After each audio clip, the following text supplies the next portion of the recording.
আসসালামু আলাইকুম তোমাদের সবাইকে। আশা করি তোমরা সকলে ভালো আছো এবং সুস্থ আছো।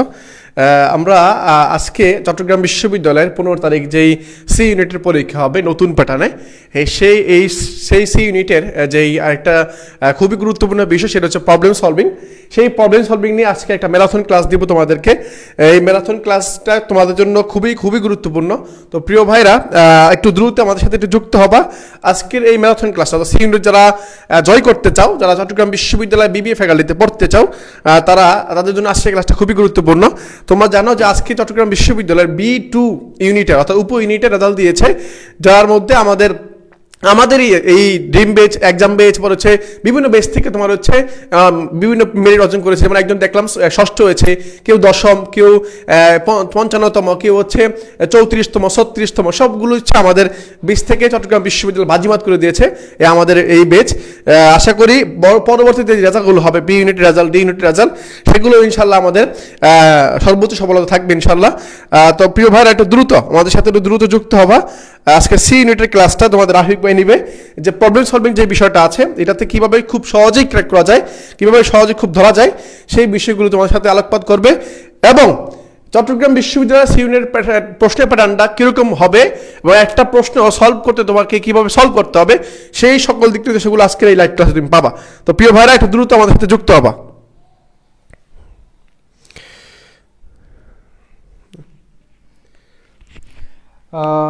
আচ্ছা, আসসালামু আলাইকুম সবাইকে।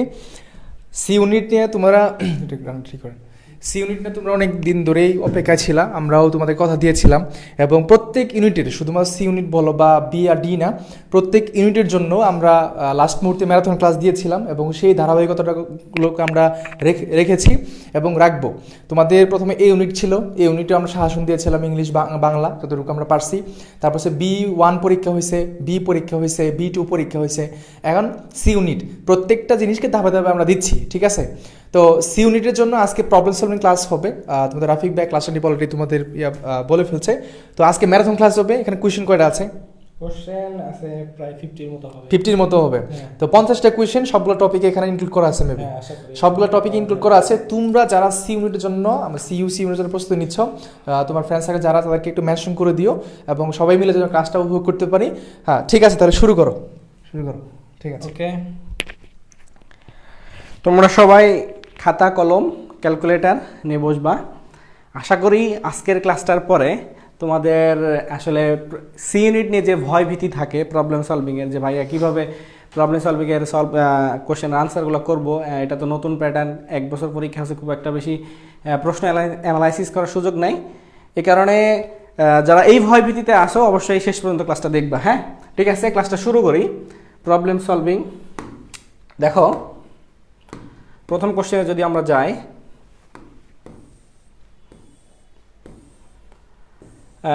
এটা হচ্ছে আজকের ক্লাসটা এমনভাবে সাজানো, একটা করে কোশ্চেন দেওয়া আছে 23-24-এর, তারপরে ওই ইনক্লুডেড কোশ্চেন দেওয়া আছে 2-3টা করে, ঠিক আছে? এই কোশ্চেনটা হচ্ছে সিইউ 23-24 আসে একটা কোশ্চেন। দেখো কোশ্চেনটা কি বলছে, দেখো বলছে একটি মোবাইল 11,000 টাকায় বিক্রয় করার ফলে 10% লাভ হলো, তাহলে মোবাইলটির ক্রয় মূল্য কত? ঠিক আছে, এই যে জাস্ট এই শতকরার অঙ্কগুলো তোমরা কি করছো, লাভ ক্ষতির অঙ্কগুলা হাই স্কুল জীবনে পার করে আসছো, কিন্তু দীর্ঘদিন ধরে না করার কারণে কি করো, এগুলো ভুলে গেছো। তো চলে আসি রিভিশন করি। দেখো বলছে এত টাকায় বিক্রয় করে, তার মানে এটা কি, বিক্রয় মূল্য, ফলে 10% লাভ হয়েছে, 10% লাভ হয়েছে। হ্যাঁ, তাহলে মোবাইলটির ক্রয় মূল্য কত? দেখো এরকম অঙ্কের ক্ষেত্রে লাভ সমান আসলে কি হয়, লাভ সমান আসলে হয় ক্রয়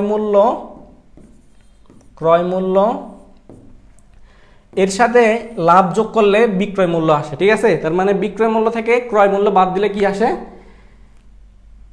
লাভ আসে। বিক্রয় মূল্য বিয়োগ হচ্ছে ক্রয় মূল্য। আর ক্ষতির ক্ষেত্রে যেহেতু ক্ষতি হচ্ছে, তার মানে ক্রয় মূল্যটা বড় হচ্ছে, তাহলে ক্ষতির ক্ষেত্রে কি হয়, ক্ষতির ক্ষেত্রে ক্রয় মূল্য মাইনাস বিক্রয় মূল্য হয়, ক্রয় মূল্য বিয়োগ বিক্রয় মূল্য হয়। এটা তোমাকে খেয়াল রাখতে হবে, ঠিক আছে? এখন আসি এই অঙ্কের ক্ষেত্রে। এই অঙ্কের ক্ষেত্রে কি বলছে, দেখো 11,000 টাকায় বিক্রয় করায় দেখো 11,000 টাকায় বিক্রয় করায় 10% লাভ হয়েছে, তাহলে মোবাইলটি ক্রয় মূল্য কত? তুমি এটা বিভিন্ন উপায় করতে পারো। প্রথমে মূল নিয়ম শিখাচ্ছি, দেখো ধরি ক্রয় মূল্য কত এক্স, ঠিক আছে, ক্রয় মূল্য হচ্ছে এক্স টাকা। এখন 10% লাভে বিক্রয় মূল্য কত হবে?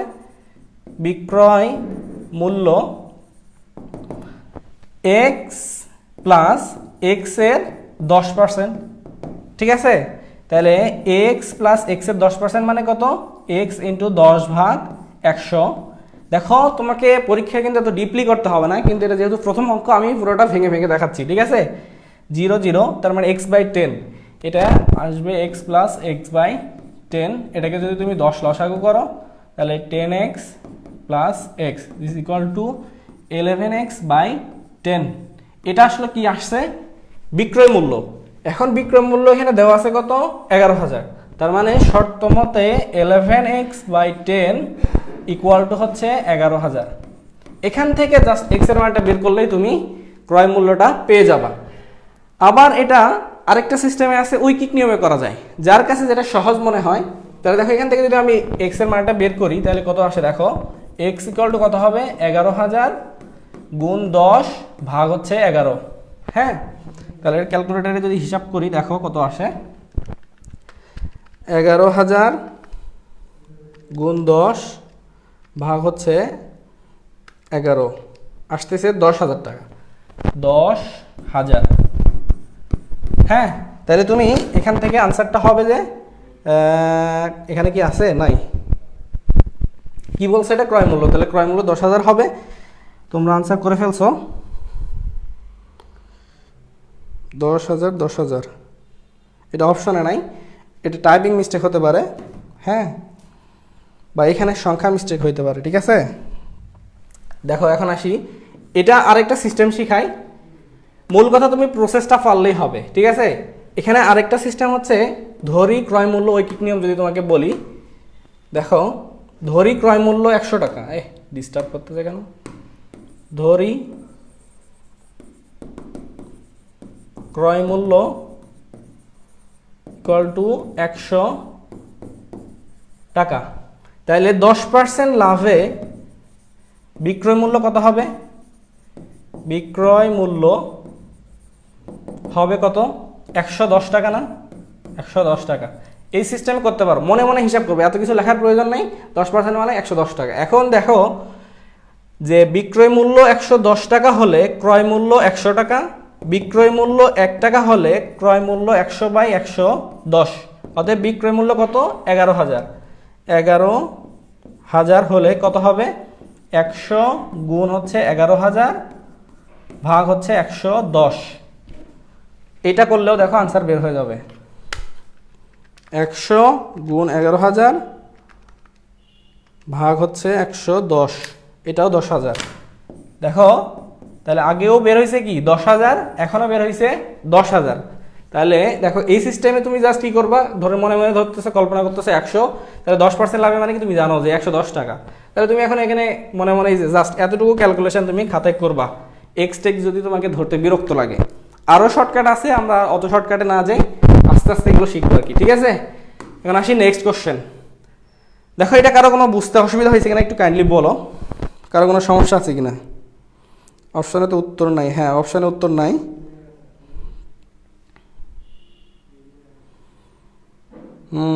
সবাই 10,000 আনসার করছো, ঠিক আছে, ঠিক আছে,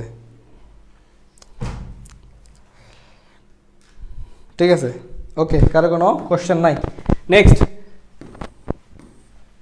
নেক্সট কোশ্চেন দেখো কি বলছে। একটি জিনিস 36 টাকায় বিক্রয় করায় যত ক্ষতি হয়, হ্যাঁ, 72 টাকায় বিক্রয় করলে তার দ্বিগুণ লাভ হয়। জিনিসটি ক্রয় মূল্য কত? এটাও দুইটা নিয়মে শিখাবো। দেখো 36 টাকায় বিক্রয় করায় যত ক্ষতি হয়, 72 টাকায় বিক্রয় করলে তার দ্বিগুণ লাভ হয়। জিনিসটি ক্রয় মূল্য কত? তাহলে তুমি শুরুতেই ধরে নিতে পারো ক্রয় মূল্য। ধরি ক্রয় মূল্য ইকুয়াল টু কি? x টাকা। এখন কি বলছে? 36 টাকা বিক্রি করায় ক্ষতি হয় কত? দেখো ক্ষতি সমান কি জানো? ক্ষতি সমান হচ্ছে ক্রয় মূল্য বিয়োগ হচ্ছে কি বিক্রয় মূল্য আমি 36 টাকায় বিক্রয় করছি, তাহলে এটা আমার কি ক্ষতি না? যত ক্ষতি হয় 72 টাকা বিক্রয় করলে তার দ্বিগুণ লাভ হয়। হ্যাঁ, তাহলে 72 টাকায় লাভ তাহলে কত হবে দেখো তো। লাভ মানে কি? বিক্রয় মূল্য মাইনাস ক্রয় মূল্য, এটা হচ্ছে লাভ। তাহলে ক্ষতির পরিমাণ লাভের পরিমাণ ক্ষতির দ্বিগুণ। এখানে কি বলছে? যত ক্ষতি হয় 72 টাকায় বিক্রি করলে তার দ্বিগুণ লাভ হয়। হ্যাঁ, ক্ষতির দ্বিগুণ হচ্ছে লাভ। তাহলে লাভ ইকুয়াল টু কি? ক্ষতির দ্বিগুণ। 2 গুণ ক্ষতি কত? X minus 36। এখান থেকে জাস্ট এক্স এর মানটা বের করলেই হবে। তাহলে 72 minus x equal to 2x minus 36 দুগুণ 72। তাহলে কত আসতেছে দেখো তো। এখান থেকে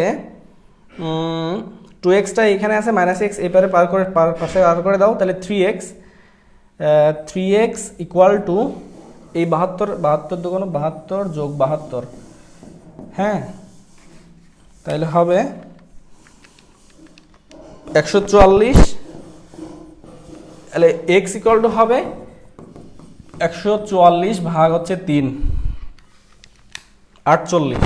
আনসার হচ্ছে 48। ঠিক আছে, এই নিয়মে তুমি মূল নিয়ম এটা x এর এই সিস্টেমে তুমি সমীকরণ দাঁড় করায় সমীকরণটা সলভ করতে পারবা। আরেকটা শর্টকাট সিস্টেম আছে, যদি এটা ভুল না করো তাহলে এটা বেস্ট হবে, কিন্তু এই শর্টকাটে আবার ভুল করার সম্ভাবনা বেশি। দেখো, 36 টাকায় বিক্রয় করায় যত ক্ষতি হয় 72 টাকায় বিক্রয় করলে তার দ্বিগুণ লাভ হয়। এক্ষেত্রে সিস্টেমটা হচ্ছে 72 মাইনাস 36 ডিভাইডেড বাই কত গুণ বলছে, যেটা গুণ কত গুণ? দ্বিগুণ প্লাস 1। এটা হবে ক্ষতির পরিমাণ। কিসের পরিমাণ? ক্ষতি। হ্যাঁ, মোট কথা প্রথম দিকে যেটা থাকবে যত ক্ষতি হয়, যার দ্বিগুণ বা কত গুণ বলবে সেটা বের হবে। অনেক সময় বলবে এত টাকায় বিক্রি করলে এত লাভ হয়, কিন্তু এত টাকায় বিক্রি করলে 3 গুণ ক্ষতি হয়, তখন কিন্তু মূলত এখানে লাভটা বের হবে। ঠিক আছে, এখন এটা দেখো 72 থেকে 36 বাদ দিলে 36 ভাগ হচ্ছে 3, 12। তাহলে ক্ষতি হচ্ছে 12 টাকা। এখন 36 টাকায় বিক্রি করলে যদি ক্ষতি 12 হয়, তাহলে ক্রয় মূল্য কত হবে? ক্রয় মূল্য হবে বিক্রয় মূল্য 36 প্লাস ক্ষতি হচ্ছে 12 টাকা। এই 36 আর 12 হচ্ছে 48 টাকা। এই যে এই সিস্টেমে তুমি ইজিলি বের করতে পারছো। দেখো এটা বুঝছো কিনা ক্লিয়ারলি আমি একটু বলো। ক্লাসটা কি ডি ইউনিটের জন্য গুরুত্বপূর্ণ? হ্যাঁ, কিছু কিছু টপিক আছে যেগুলো ডি ইউনিটে এসে থাকে, করতে পারো তুমি, তাহলে তোমার প্র্যাকটিস হবে আর কি। হ্যাঁ ভাইয়া, সাউন্ড প্রবলেম। আচ্ছা আচ্ছা, আমরা দেখতেছি একটু কি হয়েছে। আচ্ছা, এটা কি একেবারেই শোনা যাচ্ছে না নাকি একটু সমস্যা?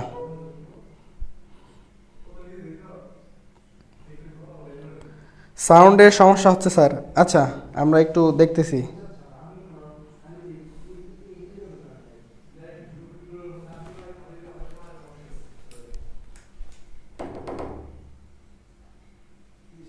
এই সাউন্ডের সমস্যা বলতেছে।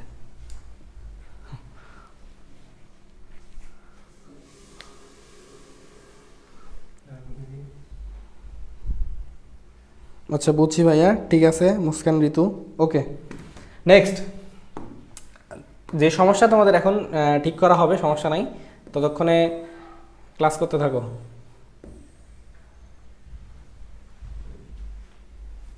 ঠিক আছে তো?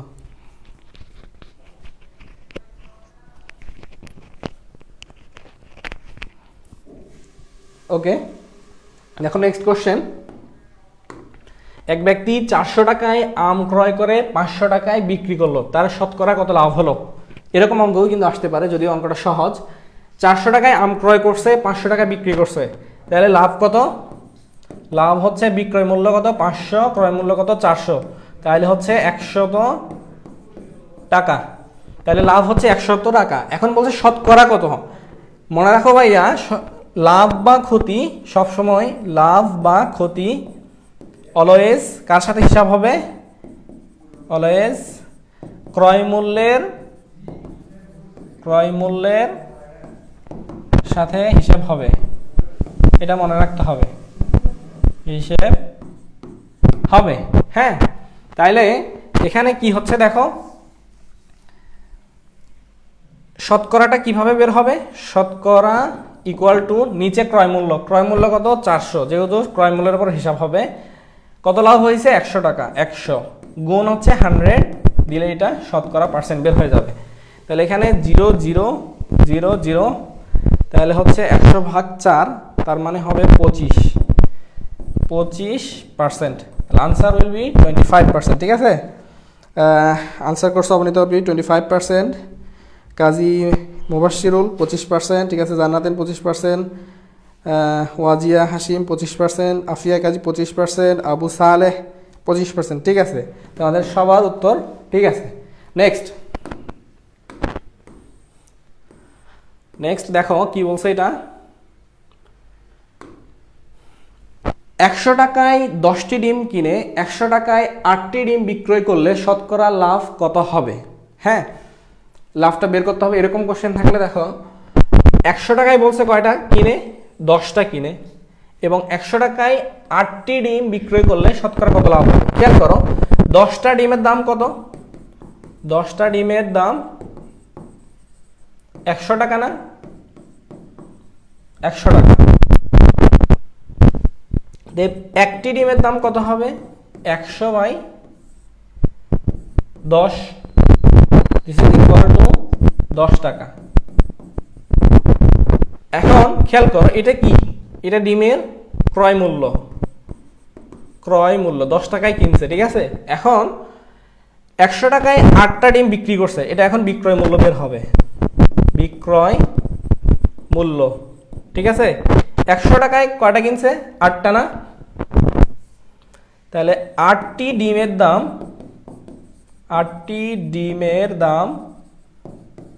100 টাকা।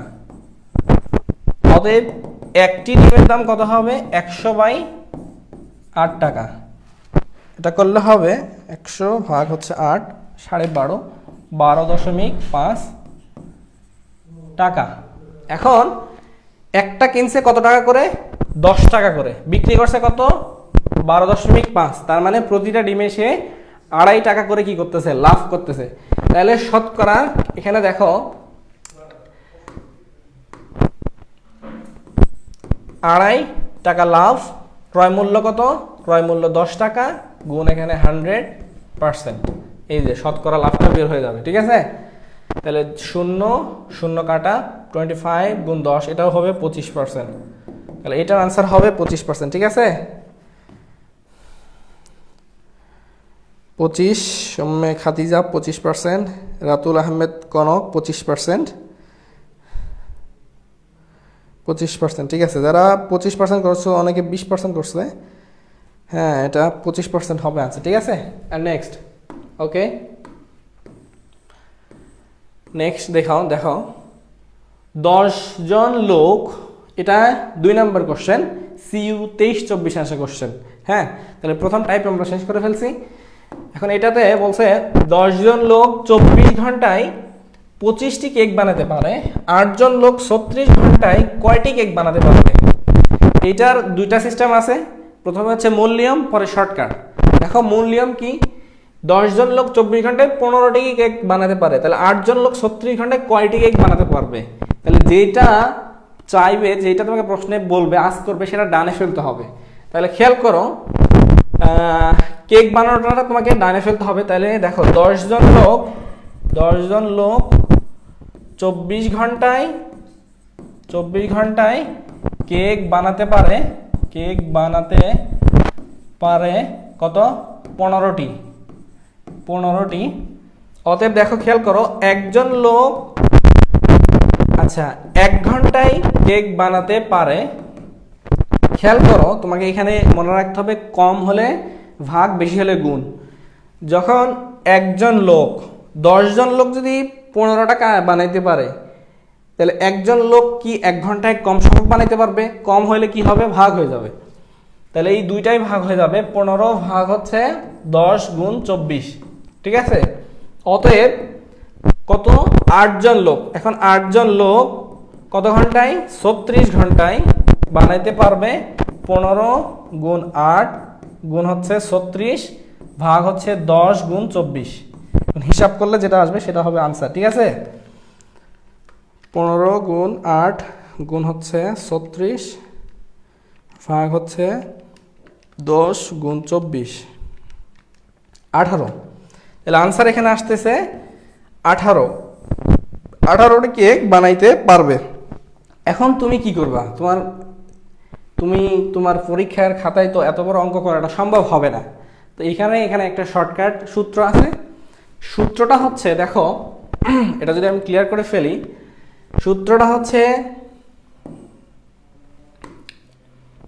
M1 T1 divided by W1 equal to M2 T2 divided by W2, এটা হচ্ছে ফর্মুলা। এখানে M1 তে মানুষ ম্যান, T ফর টাইম সময়, W ফর ওয়ার্ক কাজ, ঠিক আছে। কোনো অঙ্কতে দেখবা এটা কিন্তু এই ঐকিক নিয়মের যে কাজের যতগুলো অঙ্ক আছে সবগুলোতে ব্যবহার করতে পারবা। দেখবা কোনোগুলোতে বলবে একই কাজ, তখন দুই ক্ষেত্রে W আর ব্যবহার হবে না, তখন শুধু M1 T1 equal to M2 T2 হবে, এই সূত্র দিয়ে ব্যবহার করতে পারবে, ঠিক আছে। তাহলে এই সূত্র দিয়ে আমরা এখন করার চেষ্টা করি। দেখো প্রথম ক্ষেত্রে M1 কতজন লাগছে, 10 জন। প্রথম ক্ষেত্রে T1 সময় কত লাগছে, 24 ঘন্টা। প্রথম ক্ষেত্রে কাজ কত, কাজ হচ্ছে 15টি কেক, ইকুয়াল টু, দেখো ইকুয়াল টু M2 কত, দ্বিতীয় ক্ষেত্রে লোক কত, 8 জন, না 8 জন। দ্বিতীয় ক্ষেত্রে দেখো T2 কত, সময় কত, 36 ঘন্টা, সময় হচ্ছে 36 ঘন্টা। তাহলে W2 ইকুয়াল টু হোয়াট, এখান থেকে জাস্ট W2 টা বের করে ফেলতে হবে। তাহলে W2 ইকুয়াল টু কি হবে, 8 গুণ 36 গুণ হচ্ছে 15 ভাগ হচ্ছে 10 গুণ 24। আবারও দেখো সেম আসবে 18, আনসার উইল বি 18। দেখো এই সিস্টেম বুঝছো কিনা, একটু বলো।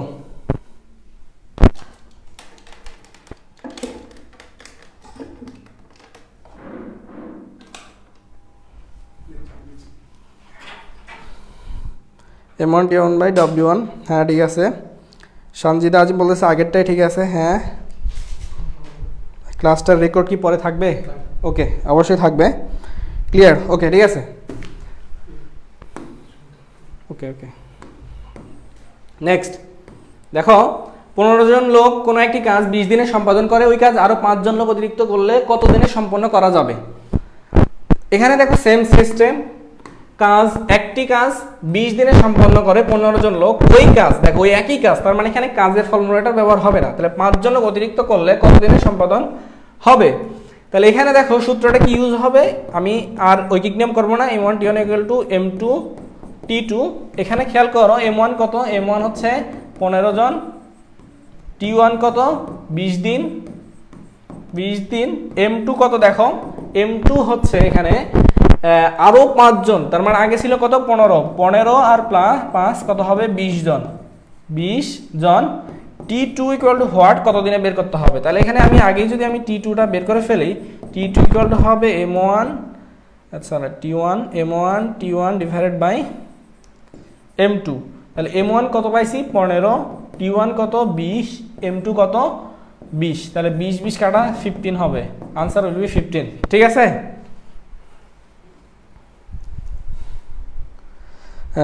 ওয়াজিয়া হাসিম 15 বলছে, ওকে। 15 জন, সরি 15 জন কেন, 15 দিন হবে আর কি, 15 দিনে। এটাকে বলছে দুর্জয় দেব 15 দিন, আকলিমা সুলতানা ক, উম্মে খাদিজা 15 জন, রেবেকা সুলতানা 15, ঠিক আছে। ওকে নেক্সট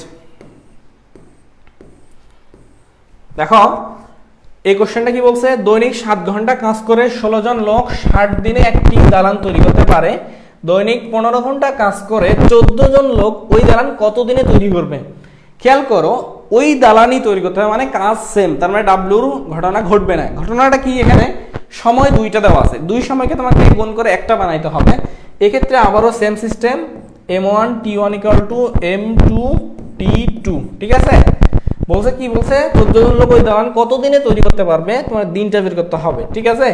এখন এখানে দেখো M1 লোক কতজন, প্রথমে দৈনিক 7 ঘন্টা কাজ করে 16 জন লোক, এখানে কত 16 জন, ঠিক আছে। T1 খেয়াল করো, T1 এর ক্ষেত্রে সময় কত, 7 ঘন্টা, টোটাল 60 দিন। তাহলে সময় 7 ঘন্টা, কত দিনে, 60 দিন, এই 420 ঘন্টা, এটা হচ্ছে তোমার টোটাল সময়। হ্যাঁ, এখন খেয়াল করো M2 দেওয়া আছে। M2 কি বলছে, কি দেওয়া তৈরি কত, দৈনিক 15 ঘন্টা কাজ করে 14 জন লোক। তাহলে M2 কত, 14 জন। আচ্ছা, ইংলিশ বাংলা মিক্সড হয়ে যাচ্ছে, ক্ষমার সুন্দর দৃষ্টিতে দেখবা। M2 ইকুয়াল টু কত, 14 জন। এখন T2 ইকুয়াল টু খেয়াল করো, দেওয়া আছে যে 15 ঘন্টা কাজ করে, তার মানে এখানে আমি 15 লিখলাম, গুণ কত দিন, এটাকে x ধরলাম, দিনটাকে কি ধরলাম, x, এই x এর মানটা বের করলে হয়ে যাবে। তাহলে খেয়াল করো, বসাও এখন, 16 ইন্টু T1 হচ্ছে 420 ইকুয়াল টু M2 হচ্ছে 14 গুণ হচ্ছে T2 কত, 15 ইন্টু x, এই সব এই দুইটা এই পাশে ভাগ করে দাও। তাহলে x ইকুয়াল টু হবে 16 গুণ 420 ভাগ হচ্ছে 14 গুণ 15। আমি এগুলো ক্যালকুলেশন একটু কি করতেছি, স্কিপ করতেছি। 16 ইন্টু 420 ভাগ হচ্ছে 14 গুণ 15, আনসার আসছে যে 32। 32 দিনে করতে পারবে, ঠিক আছে। আনসার গ নাম্বার।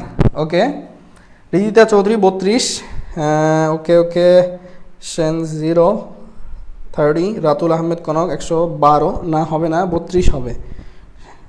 শেলি আক্তার 32, ঠিক আছে। ওকে, নেক্সট।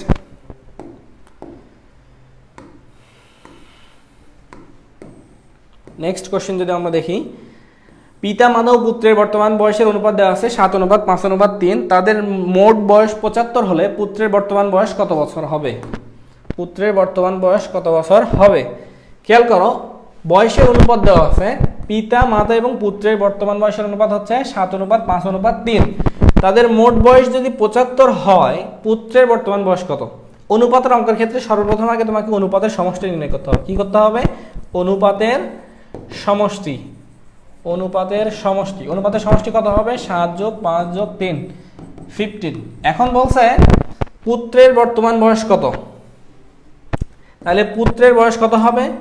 পুত্রের বয়স সিস্টেম হচ্ছে টোটাল বয়সের সমষ্টি কত, 75, গুণ পুত্রের অনুপাতের সমষ্টি কত, 15। পুত্রের অনুপাত কত দেখো, পিতা মাতা ও পুত্র, তার মানে পুত্র হচ্ছে 3, এই 3, এই জাস্ট এটার ক্যালকুলেশন করলে হয়ে যাবে। হ্যাঁ, 75 গুণ 3 ভাগ হচ্ছে 15, দিস ইজ ইকুয়াল টু 15, 15 বছর। এই যে সি হবে আনসার, ঠিক আছে। জান্নাত এন 15 বছর, নাদিয়া সুলতানা 15 বছর, ওয়াজিয়া হাসিম 15, ঠিক আছে। ওকে, তাহলে তোমরা অনেক ভালো পারতেছো। নেক্সট দেখো, একটি শ্রেণীতে ছাত্রছাত্রীর সংখ্যার অনুপাত দেওয়া আছে 5:6। ওই শ্রেণীতে মোট 55 জন ছাত্রছাত্রী থাকলে ছাত্রীর চেয়ে ছাত্রীর সংখ্যা কতজন বেশি? এই যে কতজন বেশি বা কতজন কম, এরকম ক্ষেত্রে একটু মাথা ঠান্ডা রেখে আনসারটা করতে হবে। হ্যাঁ, কার চেয়ে কে বেশি, কার চেয়ে কে কম, এই জিনিসটা কিন্তু তোমাকে অ্যাডমিশনে পরীক্ষায় মাথাটা কিন্তু আউলায় যাবে। অঙ্ক একদম সহজ, কিন্তু মাথা আউলায় যাবে। হ্যাঁ, এই কারণে এটা খুব ভালোভাবে মনে রাখতে হবে। কি বলছে দেখো, একটি শ্রেণীতে ছাত্রছাত্রীর সংখ্যার অনুপাত কত, 5:6। ওই শ্রেণীতে মোট 55 জন আছে, তাহলে ছাত্রছাত্রী থাকলে তাদের ছাত্রের চেয়ে ছাত্রী সংখ্যা কতজন বেশি? আগে তুমি বের করো অনুপাতের সমষ্টি। অনুপাতের সমষ্টি, হ্যাঁ, সমষ্টি ইকুয়াল কত, 5 + 6, 11। এখন ছাত্র কতজন হবে খেয়াল করো, ছাত্রছাত্রীর সংখ্যার অনুপাত মানে 5 হচ্ছে ছাত্র, 6 হচ্ছে ছাত্রী। তাহলে ছাত্র যদি 5 হয়, টোটাল 55 গুণ নিচে 11 উপরে 5। হ্যাঁ, আর ছাত্রী কত হবে? ছাত্রী হবে 55 গুণ নিচে 11 উপরে 6। এখন এখানে হবে 11 5 5 5 25 জন, 11 5 5 6 30 জন, এই 30 আর 25। এখন বলছে কি যে ওই শ্রেণীতে মোট এতজন ছাত্রছাত্রী থাকলে ছাত্রের চেয়ে ছাত্রীর সংখ্যা কতজন বেশি? এই দেখো, ছাত্রর চেয়ে ছাত্রীর সংখ্যা 30 - 25, দিস ইজ ইকুয়াল টু 5 জন বেশি, 5 জন। এই যে গ নাম্বার উত্তর, ঠিক আছে। 5 সবার আনসার 5। ওকে, নেক্সট।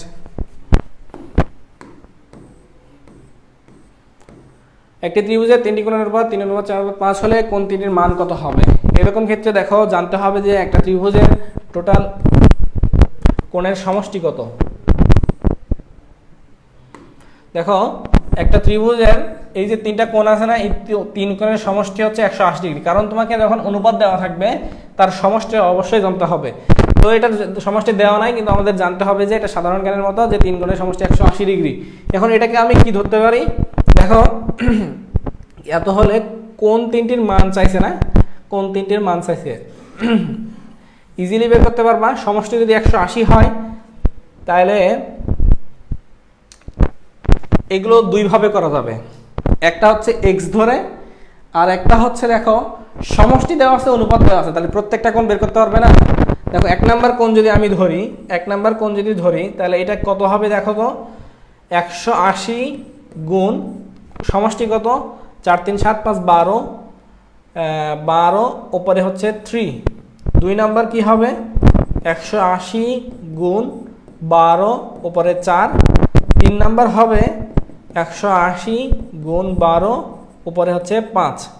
তাহলে এইভাবে বের করতে ফেলতে হয়। হ্যাঁ, 180 আর 15 গুণ 3 45, এটা হচ্ছে 45 ডিগ্রি, এটা হবে 60 ডিগ্রি, এটা হবে 75 মেবি 15 ইন্টু 5 75 ডিগ্রি। এখন তিনটা সমষ্টি করে দেখো, এটাই হবে তাহলে 45, 60 এবং 75।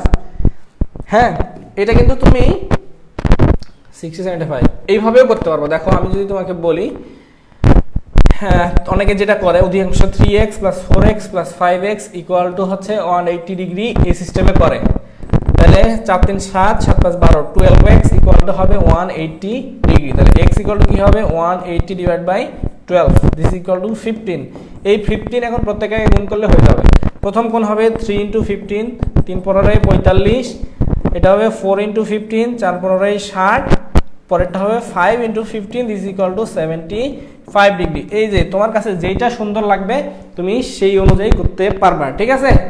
ওকে ভাইয়া, এত সাউন্ড বাফারিং কেন, ইরিটেটিং। আচ্ছা শোনো, আমি বলি, এটা কন্টিনিউয়াসলি ক্লাসটা চলতেছে, এই কারণে যেটা আমাদের আইফোন আছে এটা চার্জ কমে গেলে সাউন্ড একটু সমস্যা করে আর কি। তো তোমরা একটু তোমাদের ধৈর্য সহকারে করবা আর কি, তাহলে তোমাদেরই উপকার হবে। হ্যাঁ, পড়াশোনায় ত্যাগ স্বীকার করলেই সেই পড়াশোনাটা কি হয়, যৌক্তিক হয় এবং সেটা দীর্ঘস্থায়ী হয়। হ্যাঁ, তো স্টুডেন্ট হিসেবে তোমার দায়িত্ব একটু ত্যাগ স্বীকার করা। ওকে, একটু ত্যাগ স্বীকার করো। এখন আসি 4 নাম্বার, 1 থেকে 11-এর মধ্যে কয়টি মৌলিক সংখ্যা আছে? দেখো, এটা CU 23-24 একটা কোশ্চেন। এখন 1 থেকে 11-এর মধ্যে মৌলিক সংখ্যা, এখন আমি যদি বলি মৌলিক সংখ্যা কি, যেটাকে হ্যাঁ ওই সংখ্যা ছাড়া আর অন্য কোনো সংখ্যা দিয়ে ভাগ করা যাবে না, সেটা হচ্ছে মৌলিক সংখ্যা, বা যেটার 1 ছাড়া আর অন্য কোনো কি নাই, গুণনীয়ক নাই, সেটা হচ্ছে মৌলিক সংখ্যা। এখন 1 থেকে 11-এর মধ্যে কয়টি মৌলিক সংখ্যা আছে এটা তোমাকে বের করতে হবে। দেখো, এটা যদি বের করো, প্রথমে 2, পরে 5, 7, এই তো, আর হচ্ছে 11। তাহলে 1 2 3 4টা।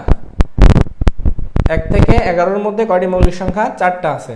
1 2 3 4, এখানে অপশন 4 নাই, সরি, এর মধ্যে 3 আছে একটা। 1 2 3 4 5টা হবে, উত্তর 5 হবে। হ্যাঁ, 2 3 5 7 এবং 11। 1 2 3 4 5, আনসার হবে 5। ওকে, নেক্সট দেখো, নিচের কোনটি অমূলদ সংখ্যা? এরকম কোশ্চেন যদি এসে থাকে, মূলদ এবং অমূলদের সিস্টেমটা তোমাকে বুঝতে হবে। মূলদ সংখ্যা কোনগুলো? যেগুলোকে ভগ্নাংশ আকারে প্রকাশ করা যায়, বা আমরা সংক্ষেপে বলি p/q আকারে প্রকাশ করা যায়। যে সকল সংখ্যাকে p/q আকারে প্রকাশ করা যায় সেগুলোকে আমরা মূলদ সংখ্যা বলি, আর যেগুলোকে প্রকাশ করা যায় না সেগুলোকে অমূলদ সংখ্যা বলি। হ্যাঁ, যেমন মনে করো যে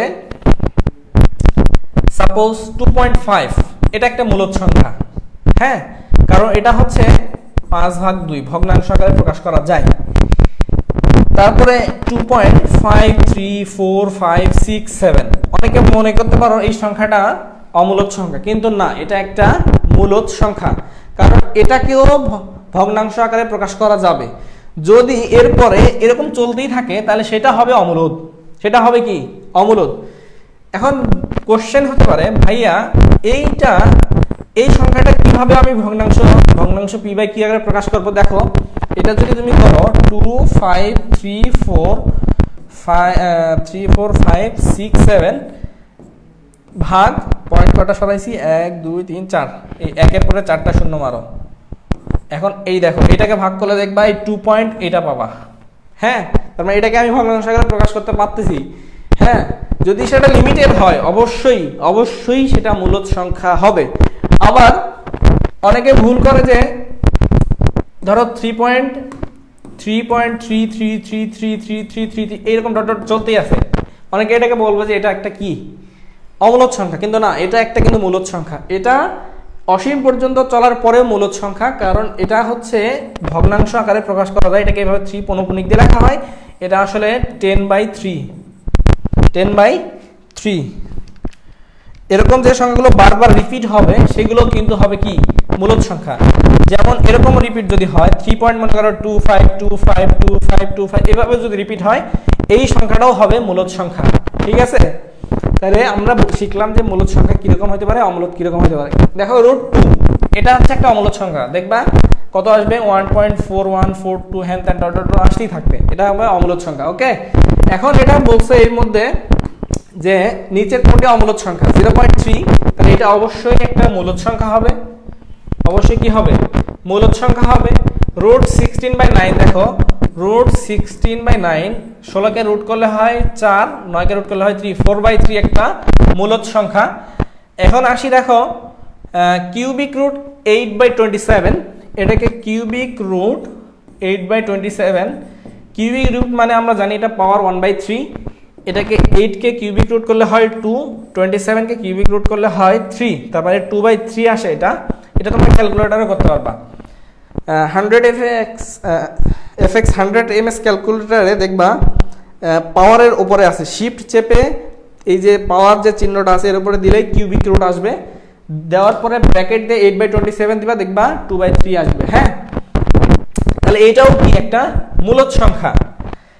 5/√3 দেখো 5/√3 তুমি এখন এই যে √3 চলে আসছে নিচে, এটা একটা অমূলদ সংখ্যা। এই কারণে নিচের কোনটা অমূলদ সংখ্যা হবে, আনসার হবে ডি নাম্বার, ডি হবে অমূলদ সংখ্যা। ওকে,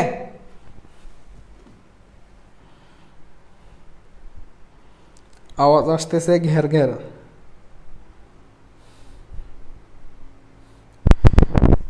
একটু ত্যাগ স্বীকার করো, ঠিক আছে। ওকে, নিচের কোন সংখ্যাটি মৌলিক। দেখো মৌলিক সংখ্যা কোনটা, যেটা তুমি একটু খেয়াল করো।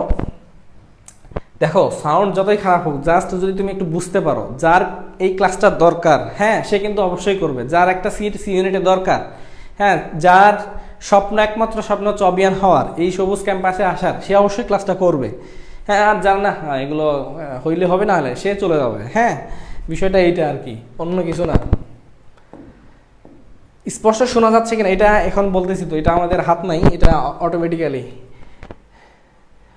যদি আমরা সাউন্ড একদম ক্লিয়ার করতে চাই, ক্লাসটা এখনই বন্ধ করে দিতে হবে, এছাড়া আর কোনো উপায় নাই, বুঝছো?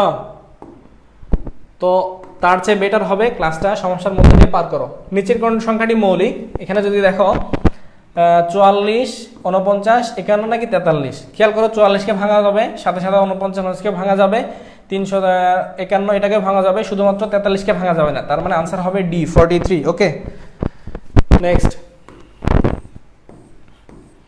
দেখো শূন্য একটি কি পূর্ণ সংখ্যা, ঋণাত্মক সংখ্যা, ধনাত্মক সংখ্যা নাকি সবগুলো। দেখো শূন্য নিয়ে অনেক কাহিনী আছে। শূন্য একটা ঋণাত্মক সংখ্যা, এটা কি ঋণাত্মক সংখ্যা হবে? কখনোই হবে না। শূন্য ঋণাত্মক সংখ্যা না, শূন্য ধনাত্মক সংখ্যাও না। এখন শূন্য হচ্ছে একটা পূর্ণ সংখ্যা।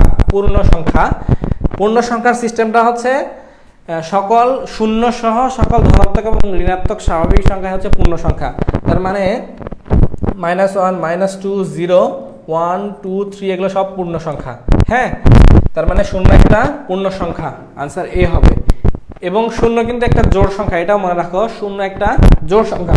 কারণ জোড় সংখ্যা হইতে গেলে সিস্টেম হচ্ছে 2 এর গুণিতক হইতে হবে। সাপোজ 4, এটা 2 এর গুণিতক, এই কারণে এটা জোড় সংখ্যা। 6, এটা হচ্ছে 2 এর গুণিতক, এই কারণে জোড় সংখ্যা। 8, এটা 2 এর গুণিতক, এই কারণে জোড় সংখ্যা। তাহলে 0 কিভাবে জোড় সংখ্যা হয়? এখন দেখো, এটা হচ্ছে 0 হচ্ছে 2 এর গুণিতক, এই যে 0 গুণ 2 হলো 0 হয়, এই কারণে 0 কিন্তু একটা জোড় সংখ্যা। এটা মনে রাখবা, যদি পরীক্ষায় চলে আসে, এটা চাকরি পরীক্ষায় আসার সম্ভাবনা আছে। যাই হোক, এখন আসি নিচের কোন ক্ষুদ্রতম ধনাত্মক পূর্ণ সংখ্যাটি 21 এবং 9 দ্বারা সমানভাবে বিভাজ্য হবে। এইটা তুমি জাস্ট ক্যালকুলেটর হিসাব করলেই পাবা যে নিচের কোন ক্ষুদ্রতম ধনাত্মক পূর্ণ সংখ্যাটি 21 এবং 9 দ্বারা সমানভাবে বিভাজ্য হবে। অবশ্যই দেখো 63কে ভাগ যাচ্ছে, হ্যাঁ 63কে 7 নং 63, অথবা এটা সিস্টেম হচ্ছে 21 আর 9 এর লসাগু করে সেটা তার ভাগ করতে হবে এই সিস্টেমে। হ্যাঁ, তুমি এখন যে কোনো একটা সিস্টেম অ্যাপ্লাই করতে পারো, তবে আমার কাছে মনে হয় যদি বড় সংখ্যা থাকে, এটা ছোট সংখ্যার কারণে ইজিলি দেখা যাচ্ছে 63কে 21 এবং 9 দ্বারা ভাগ করা যাবে। 63 ভাগ হচ্ছে 21 আসে 3, কিন্তু যখন বড় হবে তখন এই দুটো লসাগু নিয়ে সেটাকে ভাগ করে দেখবে সেটা মিলে কিনা, তাহলে হয়ে যাবে। ওকে, এটা 23-24 আসে একটা কোশ্চেন। নিচে একটা কোশ্চেন বলছে নিচের কোন সংখ্যাটি 3 এবং 9 দ্বারা নিঃশেষে বিভাজ্য হবে। 9 দ্বারা বিভাজ্য, 3 দ্বারা বিভাজ্য হওয়ার শর্ত হচ্ছে, আমি যদি বলি, শর্ত হচ্ছে সংখ্যার অঙ্কগুলোর যোগফল যদি 9 দ্বারা বিভাজ্য হয় তাহলে সংখ্যাটি 9 দ্বারা বিভাজ্য হবে। খেয়াল করো এখানে সবগুলো অঙ্কের যোগফল কত হবে। দেখো প্রথমটার ক্ষেত্রে 2 + 5 + 4 + 6 + 8 + 7 + 3 ইকুয়াল টু যেটা হবে সেটা যদি 9 দ্বারা বিভাজ্য হয়, 9 দ্বারা বিভাজ্য মানে কি, এটাকে ভাগ যদি 9 দ্বারা যদি পূর্ণ সংখ্যা আসে তাহলে এটা কি হবে, 9 দ্বারা বিভাজ্য হবে, অথবা আদারওয়াইজ এটা হবে না। এখন এটা তুমি হিসাব করে দেখো কোনটা আসে। অঙ্কগুলোর যোগফল যদি 9 দ্বারা বিভাজ্য হয়, আচ্ছা আমি একটু ট্রাই করে দেখি। 2 + 5 + 4 + 6 + 8 + 7 + 3 = 35 ভাগ 9 যাচ্ছে না, পূর্ণ সংখ্যা আসতেছে না। 5 + 4 + 6 + 8 + 9 + 7 + 2 = 41, এটাও আসতেছে না। এখন আসি 3 + 6 + 5 + 4 + 9 + 8 + 1 = 36 ভাগ 9 যাচ্ছে 4, তার মানে आंसर হবে সি। এই অঙ্কগুলোর যোগফল হচ্ছে 36 ভাগ 9 4 নং 36, এটা একটা পূর্ণ সংখ্যা, এই কারণে এটা দ্বারা কি হবে, বিভাজ্য হবে, তার মানে आंसर আসতেছে সি। ওকে, आंसर হবে সি। ওকে, নেক্সট। একজন বিক্রেতার কিছু আপেল ছিল, সে 40% আপেল বিক্রয় করার পরও আর তার কাছে 420টি আপেল আছে। শুরুতে তার কাছে কতটি আপেল ছিল? সিস্টেম একই জিনিস ধরে নিলাম, এক্সটা আছে, হ্যাঁ তার কাছে এক্স আছে, আমি আর ধরে লিখতেছি না, এখন তোমরা ম্যাচিউর হয়ে গেছে অলরেডি। এক্স এর বিক্রি করছে সে 40%, তাহলে এক্স এর 40% বিক্রি করার পরে তার কাছে আপেল আছে 420টা, তাহলে এখানে এক্স এর মান বের করলে হবে, তাহলে এক্স মাইনাস 40 না 40/100, x * 40/100 = 420, তাহলে এখানে আসতেছে x - 40 দিয়ে কাটা গেলে 0 0, 2 দিয়ে কাটলে 2, 5 2/5, এখানে 2x/5 = 420, আর এখানে আসবে 5 নিলে 5x - 2x = 420, তাহলে 3x/5 = 420, x = 420 গুণ হচ্ছে 5 / 3, 20 × 5 / 3 700 আসতেছে 700, তাহলে आंसर হবে ডি। ওকে, 700। ওকে, ক্লিয়ার।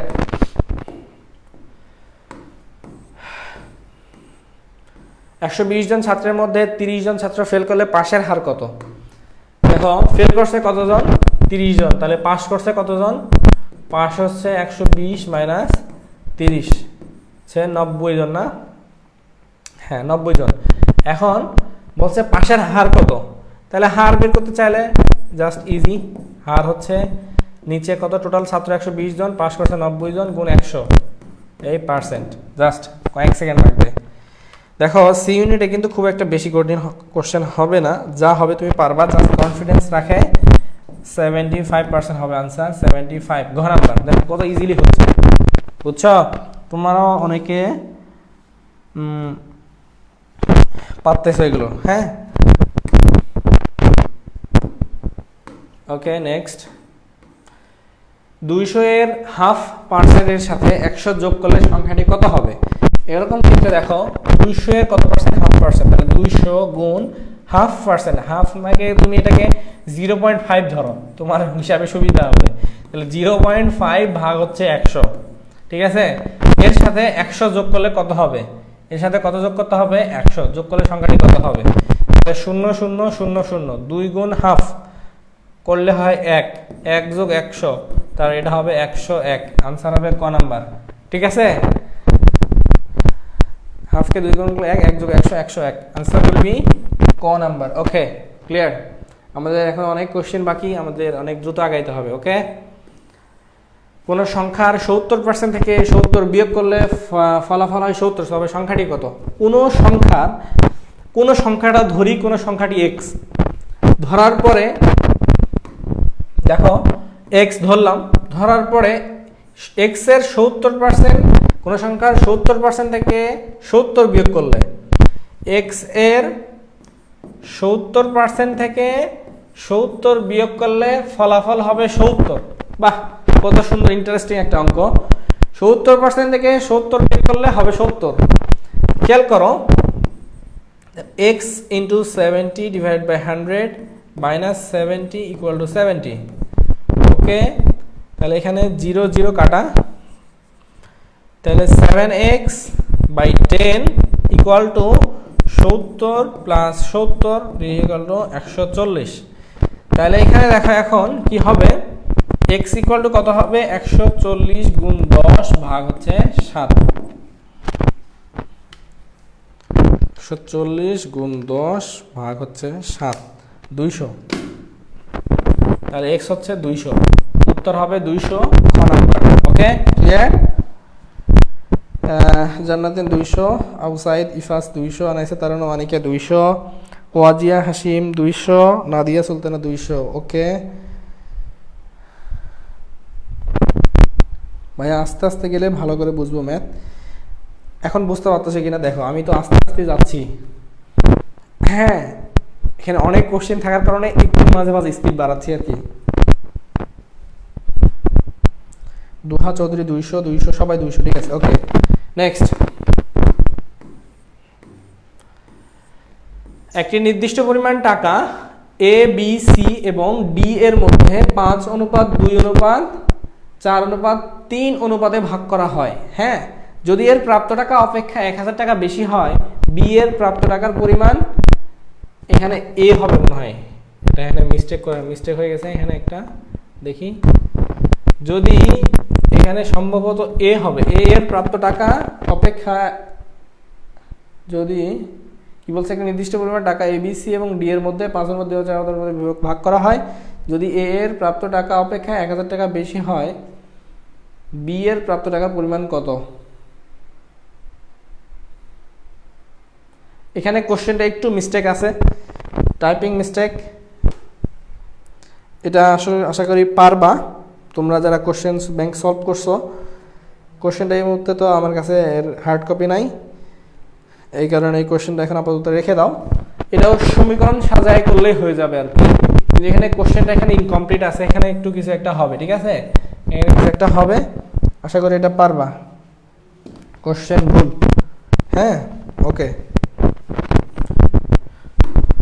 এটা কোশ্চেন ঠিক নাই। দেখো 40 মিটার দীর্ঘ একটি রশিকে 3:7:10 অনুপাতে ভাগ করলে দীর্ঘতম অংশটির দৈর্ঘ্য কত মিটার হবে? 40 মিটার দীর্ঘতম অংশ দেখো 10 হবে না?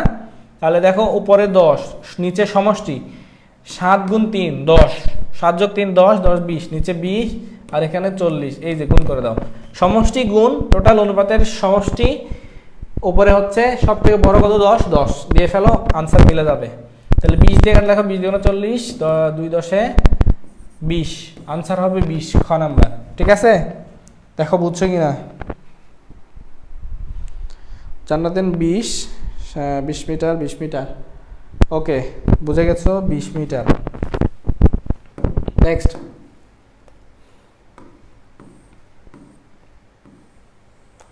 একটি ক্রিকেট খেলায় প্রথম 10 ওভারের রান রেট 3.2, শেষের 40 ওভারের রান রেট কত হলে 282 রানের টার্গেটে পৌঁছাইতে পারবে? সিইউ 23-24 আসে একটা কোশ্চেন, ঠিক আছে?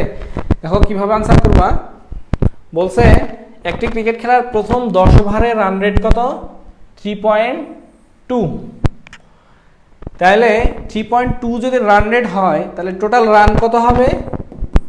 রান হবে 10 গুণ 3.2, 32 রান। এখন শেষের 40 ওভারে রান রেট কত হলে 282 রানের টার্গেটে পৌঁছাইতে পারবে? হ্যাঁ, বলছে শেষের 40 ওভারের রান রেট কত হলে 282 রানের টার্গেটে পৌঁছাইতে পারবে। এখন রান রেটটা এক্স ধরো, খেয়াল করো রান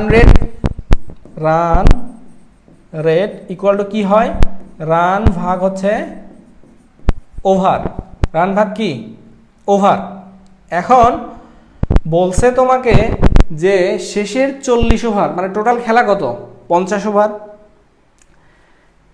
শেষের 40 ওভারের রান রেট কত হলে 282 রানের টার্গেটে পৌঁছাইতে পারবে?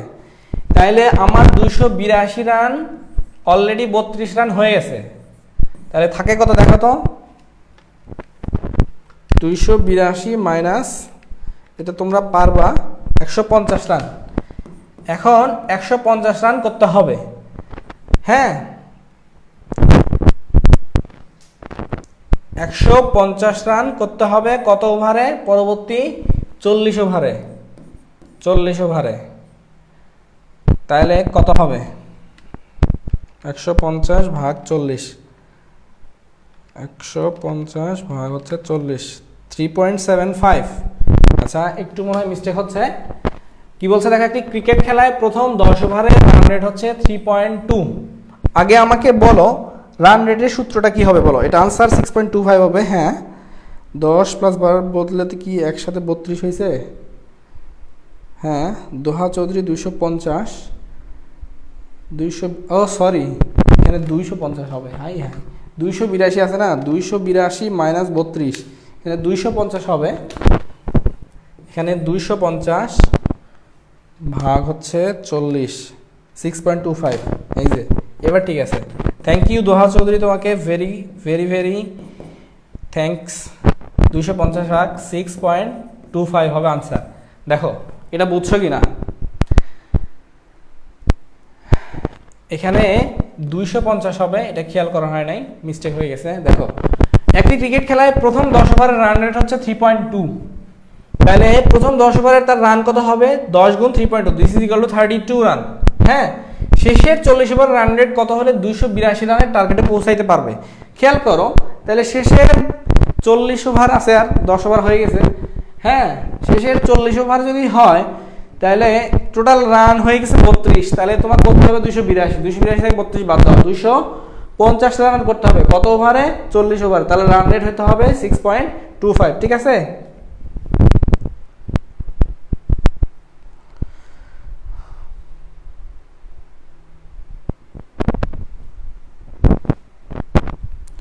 ওকে, বুঝে গেছো সবাই?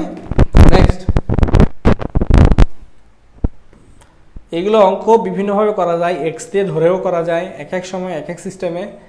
এখন দেখো এটা কি বলছে, একজন বোলার গড়ে 14 রান দিয়ে 12টি উইকেট পান, পরবর্তী খেলায় গড়ে 6 রান দিয়ে 4টি উইকেট পান। এখন তার উইকেট প্রতি গড় রান কত?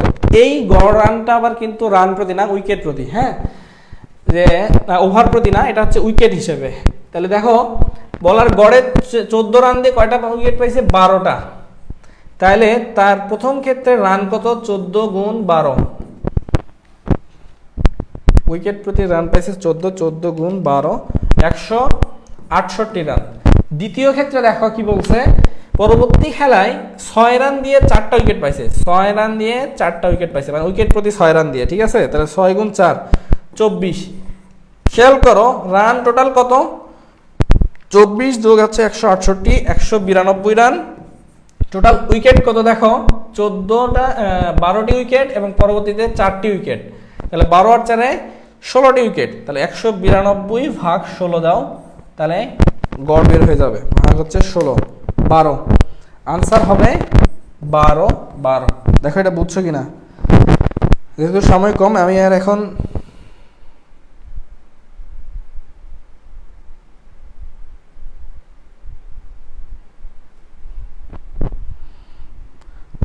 সেন্স 012, সুমি দাস 12,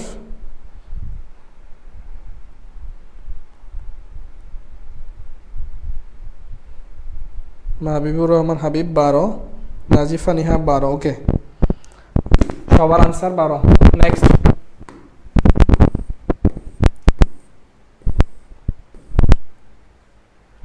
কি বলছে দেখো, একজন বোলার গড়ে 18 রান দিয়ে 10 উইকেট পান, 18 রান দিয়ে 10টা উইকেট পান, পরবর্তী ইনিংসে গড়ে 4 রান দিয়ে 4টা উইকেট পান, তিনি উইকেট প্রতি কত রান দিয়েছেন?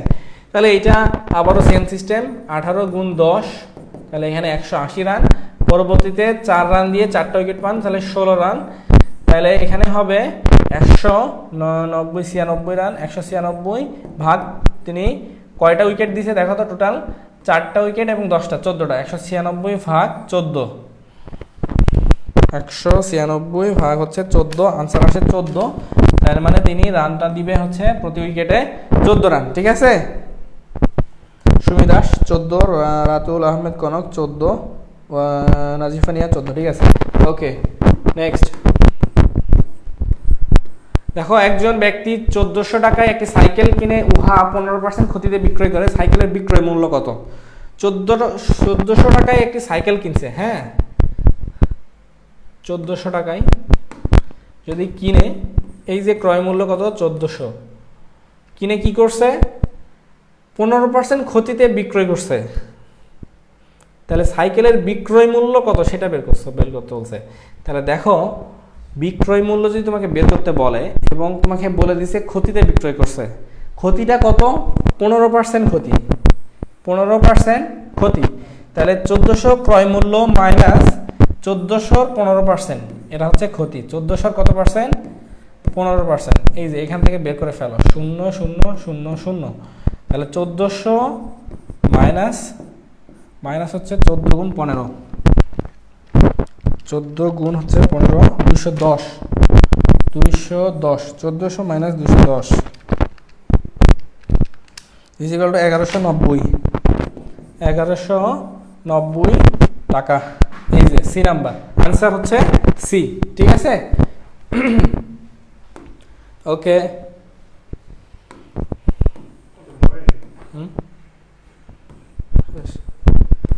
একটি দ্রব্য 57 টাকায় বিক্রয় করাতে 5% ক্ষতি হয়, দ্রব্যটির ক্রয় মূল্য কত? এই যে এখানে তোমাকে আবার ক্রয় মূল্য চাইছে, আগেরটা চাইছিল কি বিক্রয় মূল্য। 57 টাকায় বিক্রয় করাতে কত পার্সেন্ট ক্ষতি হয়েছে? 5% ক্ষতি হয়েছে। এটা কি দেওয়া আছে? বিক্রয় মূল্য। এটা তুমি আবার ওই আগের সিস্টেমে করতে পারবা, এক্স ধরে করতে পারবা, আবার ক্রয় মূল্য এত হলে এত, এরকমও করতে পারবা।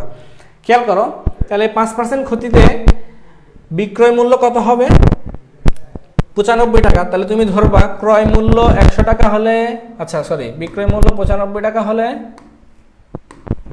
বিক্রয় মূল্য 95 টাকা হলে ক্রয় মূল্য 100 টাকা, 1 টাকা হলে 100/95, অতএব বিক্রয় মূল্য 57 টাকা হলে 100 গুণ হচ্ছে 57 ভাগ হচ্ছে 95। এখন প্রশ্ন করতে 95 কই পেলেন? 95 পাইছি হচ্ছে 5% ক্ষতিতে, এই যে 95 টাকা বিক্রয় মূল্য। আমি ক্রয় মূল্য কত ধরছি? ক্রয় মূল্য ধরে নিয়েছি 100 টাকা, যেগুলো লিখি নাই আর কি, 100। হ্যাঁ, এখান থেকে বের করলেই হয়ে যাবে। 100 গুণ 57, 100 গুণ হচ্ছে 57 ভাগ হচ্ছে 95, 60। আনসার হবে 60 টাকা। এই যে ক নাম্বার। ওকে, নাদিয়া সুলতানা 60, কেউ জানি একজন লেখছে 54 টাকা। কি বলছে? এটা লস হয়েছে, হ্যাঁ 60 টাকা। ওকে, নেক্সট। একটি নির্ধারিত হার সরল সুদে 12,500 টাকা 4 বছরের সুদে আসলে 15,500 টাকা হয়, সুদের হার কত? সিইউ 23-24 আসে একটা কোশ্চেন। কি বলছে দেখো, নির্দিষ্ট হার সরল সুদ মানে যেটা সিম্পল ইন্টারেস্ট, 12,500 টাকা 4 বছরের সুদে আসলে কত হয়েছে? 15,500 টাকা। খেয়াল করো, সুদ দেওয়া আছে 12,500 টাকা, সরি এটা আসল এবং সুদে আসল হয়েছে 15,500, তাহলে মুনাফা কত হবে? তাহলে মুনাফা আসল হচ্ছে 15,500 এবং রাখছিল কত 12,500, তাহলে এখানে আসতেছে কত 3,000 টাকা হচ্ছে মুনাফা। 15 থেকে 12 বার 3,000। ওকে, মুনাফা যদি 3,000 হয় আমরা কি জানি মুনাফা I equal to P N R. এখানে মুনাফা আই ইকুয়াল টু এটা, হ্যাঁ পি আসল কত, পি ইকুয়ালটা হচ্ছে 12,500, এন কত বছর রাখছে 4 বছর, আরটা তোমাকে বের করতে হবে। তাহলে আর ইকুয়াল টু আসলে কি হবে I by P N. I হচ্ছে 3,000, পি হচ্ছে 12,500, এন হচ্ছে 4। তাহলে 3,000 ভাগ 12,500 গুণ 4, 0.06। এটাকে এখন 100 দ্বারা গুণ করে দাও, তাহলে পার্সেন্টেজ বের হয়ে যাবে। Into 100 is equal two 6%। Answer will B D. কত হবে 6%। নিখিল চাকমা 6%, নাদিয়া সুলতানা 6%, সুমিতা 6%। ঠিক আছে, ওকে নেক্সট। বার্ষিক 12% মুনাফায় 10,000 টাকা 4 বছরের মুনাফা কত হবে? তাহলে এটা ডিরেক্ট মুনাফা চাইছে। I equal to P N R, P হচ্ছে 10,000, 10,000 10,000 1 2 3 4 1 10 17,000 10,000, এন হচ্ছে 4 বছর, আর কত 12%। তাহলে 12%কে 100 দ্বারা ভাগ করে এটাকে ইয়া করে নিতে হবে 0 0 0 0। তাহলে 4 12 48, তারপরে 1 4 2টা 0, 4,800 টাকা। তাহলে আনসার হবে ঘ নম্বর 4,800 টাকা। ঠিক আছে,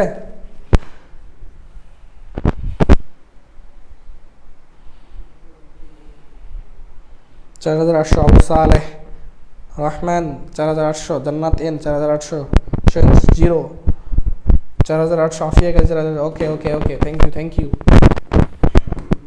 নেক্সট, শতকরা বার্ষিক কত হার সুদে 700 টাকার 5 বছরের সুদ 105 টাকা হবে?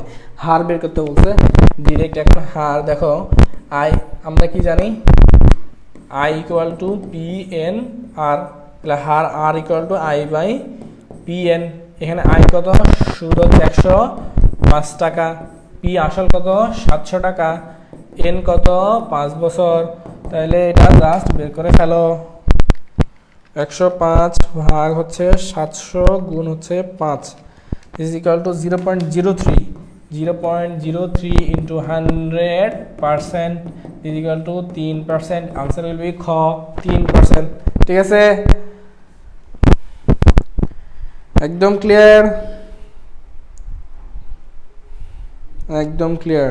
উম্মে খাদিজা 3%, সুমিনাস 3%। ওকে নেক্সট, বার্ষিক শতকরা মুনাফার হার 6 টাকা হলে 850 টাকার কত বছরের মুনাফা 250 টাকা 255 টাকা হবে? কি বলছে দেখো, কত বছরের সময় চাইছে এখানে। হ্যাঁ, তাহলে এখানে চাইছে কি সময়। আমরা কি জানি I equal to P N R, চাইছে কি এন, এন ইকুয়াল টু কি আই বাই পি আর। হ্যাঁ, পি আর। এখন খেয়াল করো এখানে আই কত, মুনাফা কত, আর কত বছরের মুনাফা 255 টাকা হবে 255। পি কত, পি হচ্ছে 850 টাকা, আর কত বার্ষিক কত পার্সেন্ট 6 টাকা, বার্ষিক 6 ভাগ 100 ইকুয়াল টু 0.06। তাহলে আই হচ্ছে 255, পি 850 গুণ আর হচ্ছে 0.06। ক্যালকুলেট করো, আনসার বের হয়ে যাবে 255 ভাগ 50 গুণ 0.065। আনসার হচ্ছে 5 বছর। ক নাম্বার? ঠিক আছে, দেখি আসামি 7 নিখিল 5, আফিয়া কেজি 5। ঠিক আছে, সবাই 5 বছর বলছে, সবাই পারতেছে, খুব সুন্দর পারতেছে। এখন দেখো, এটা একজন মানুষ প্রতি ঘন্টায় 30 মাইল বেগে 2 ঘন্টা ভ্রমণ করলো এবং পরবর্তী 3 ঘন্টায় 60 মাইল ভ্রমণ করলো, গড়ে ঘন্টা প্রতি কত মাইল ভ্রমণ করলো? সিইউ 23-24 একটা কোশ্চেন। খেয়াল করো, প্রতি ঘন্টায় 30 মাইল বেগে 2 ঘন্টা ভ্রমণ করছে। 30 মাইল বেগে 2 ঘন্টা গেছে। খেয়াল করো, 30 মাইল বেগ মানে কি? প্রতি ঘন্টায় 30 মাইল যায়, তাহলে 2 ঘন্টায় কতটুকু গেছে? খেয়াল করো, কেস নাম্বার 1, সে অতিক্রান্ত দূরত্ব হবে 30, এটা বেগ গুণ 2, 30 দুগুণ 60 মাইল। হ্যাঁ, 60 মাইল। 2 নম্বর ঘটনায় কি বলছে? 3 ঘন্টায় 60 মাইল গেছে। এটা কিন্তু বেগ না, সে 3 ঘন্টায় গেছে কত? 60 মাইল। এই দ্বিতীয় ক্ষেত্রেও গেছে 60 মাইল। এখন দেখো টোটাল দূরত্ব কত হবে?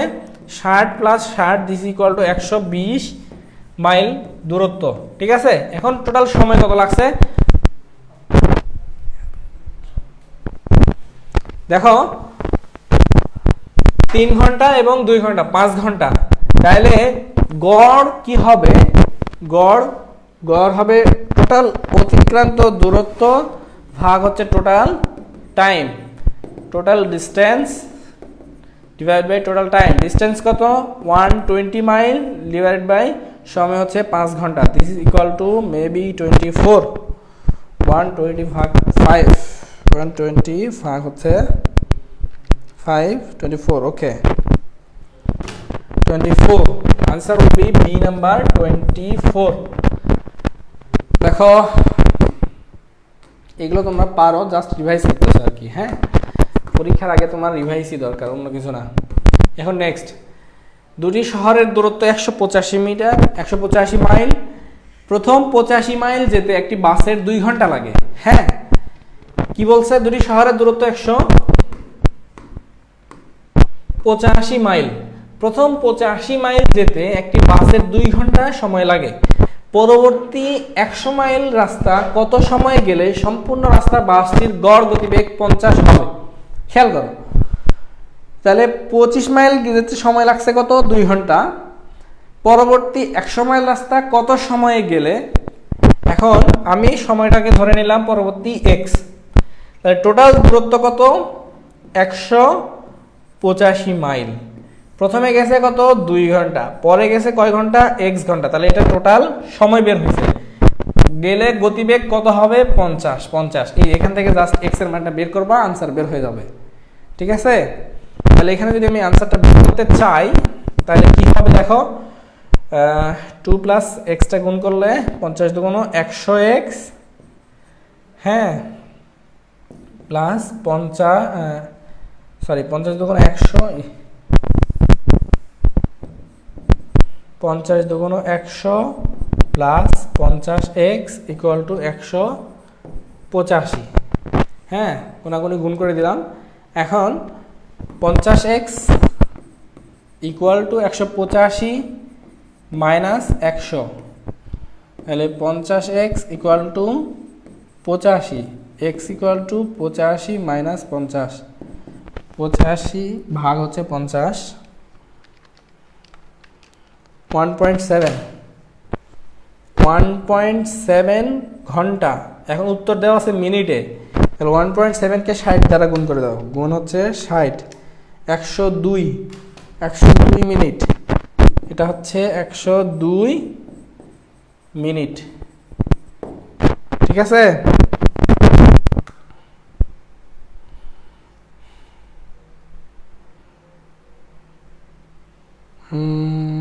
বুঝি নাই ভাইয়া, আর একটু বলেন কষ্ট করে। ওকে, দেখো গড় গতিবেগটা হচ্ছে টোটাল অতিক্রান্ত দূরত্ব ভাগ টোটাল সময়, এটা হচ্ছে গড় গতিবেগ। এখন ঘটনায় তুমি টোটাল কতটুকু দূরত্ব অতিক্রম করছে সেটা বের করবা, এবং এই দূরত্ব অতিক্রম করতে টোটাল কতটুকু সময় লাগছে সেটা বের করবা, করে এই দুটোকে ভাগ দিবা, তাহলে গড় গতিবেগ বের হবে। এখন এখানে দেখো বলছে টোটাল দূরত্ব বলেই দেওয়া আছে, মধ্যবর্তী দূরত্ব 185 মাইল। 185 মাইল, প্রথম 85 মাইল যেতে একটি বাসের 2 ঘন্টা সময় লাগছে। কত ঘন্টা সময় লাগছে? 2 ঘন্টা। এখন পরবর্তী 100 মাইল রাস্তা কত সময় গেলে সম্পূর্ণ যাত্রায় বাসটির গড় গতিবেগ 50 কিলোমিটার হবে? এটা আমি সহজ সিস্টেম করে দিছি, যেহেতু দূরত্ব একদম দেওয়াই আছে 185, ডিভাইড বাই টোটাল সময় আমি ধরে নিলাম দ্বিতীয় ক্ষেত্রে সময় লাগবে এক্স, হ্যাঁ, তাহলে 2 + x ধরে নিবা ইকুয়াল টু 50 দিবা, তাহলে হয়ে যাবে। আরেকটা সিস্টেম হবে এটা, সেটা হচ্ছে প্রথম ক্ষেত্রে গড় দেখো, সেটা একটু জটিল হতে পারে। প্রথম ক্ষেত্রে 85 না, 85 মাইল গেছে কতটুকুতে,